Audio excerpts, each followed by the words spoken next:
Assalamualaikum warahmatullahi wabarakatuh. Perkenalkan, nama saya Latifatul Zahra, dan pada kesempatan kali ini saya akan membahas tentang pola kehidupan manusia pada zaman praaksara. Nah, sebelum kita membahas materi tentang pola kehidupan manusia pada zaman praaksara, maka kita harus tahu dulu nih, apa yang dimaksud dengan manusia zaman praaksara.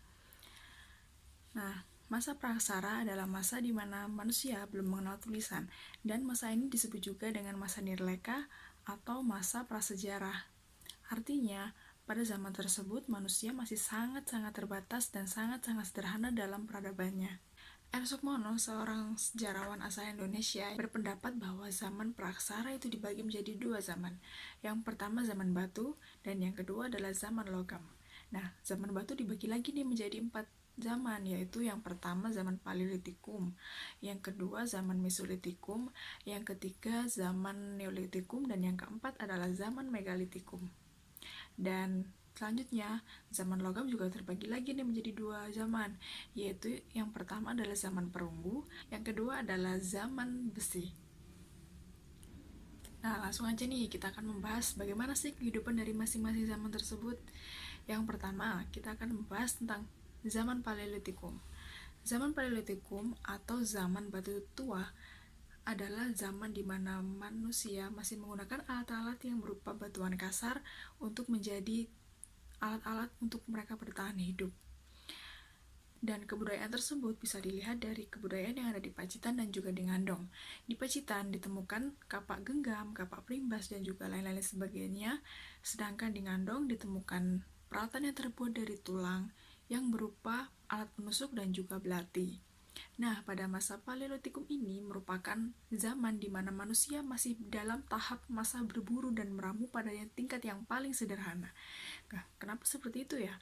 Karena mereka masih bergantung dengan alam, dan mereka juga bertempat tinggal secara nomaden.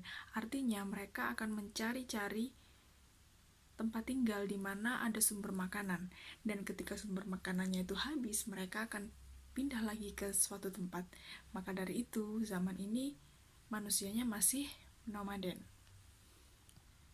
Yang kedua adalah zaman Mesolitikum atau zaman batu tengah. Kenapa disebut zaman tersebut?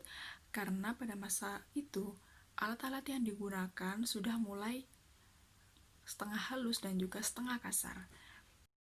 Nah, yang ketiga adalah masa Neolitikum. Masa Neolitikum ini merupakan masa di mana mereka sudah mulai menggunakan alat-alat yang halus, seperti kapak persegi dan juga kapak lonjong. Nah, pada masa ini pula, pola kehidupan mereka juga berubah. Dari yang berburu, dari yang mereka masih mengandalkan hasil alam, mereka sudah mulai bercocok tanam. Mereka memanfaatkan hutan-hutan untuk dijadikan ladang pertanian. Nah, caranya adalah karena mereka sudah menemukan api pada masa Mesolitikum, mereka membakar hutan tersebut untuk membuka lahan, dan mereka menjadikannya lahan tersebut untuk bercocok tanam. Dan pada masa ini pula, manusia sudah tidak tergantung dengan alam. Mereka bisa memproduksi makanan sendiri, dan tempat tinggal mereka pun otomatis juga sudah menetap. Dan pada masa waktu ini juga, manusia sudah mulai mengenal suatu pemimpin. Yang keempat adalah masa Megalitikum. Masa Megalitikum ini merupakan masa di mana mereka sudah bisa membangun bangunan-bangunan yang besar. Pada masa tersebut, mereka sudah mulai mengenal dengan adanya sistem kepercayaan, yaitu mereka menganut kepercayaan animisme dan dinamisme. Dalam mewujudkan suatu sistem kepercayaan tersebut, maka mereka membangun suatu bangunan besar. Ya, setelah masa Megalitikum ini, manusia mulai berkembang lagi nih. Mereka mulai mengenal logam untuk dijadikan alat-alat untuk kebutuhan mereka. Pada zaman logam ini, manusia ini sudah bisa menggolong-golongkan mana manusia yang mempunyai keahlian untuk mengolah logam tersebut, yaitu yang berasal dari perunggu dan berasal dari besi. Nah, mereka juga sudah mengenal nih bagaimana teknik-teknik untuk membuat logam yang baik, dan mereka sudah terdapat sistem pembayaran barter. Nah, dengan adanya zaman logam itu, maka berakhirlah masa praaksara atau masa prasejarah itu.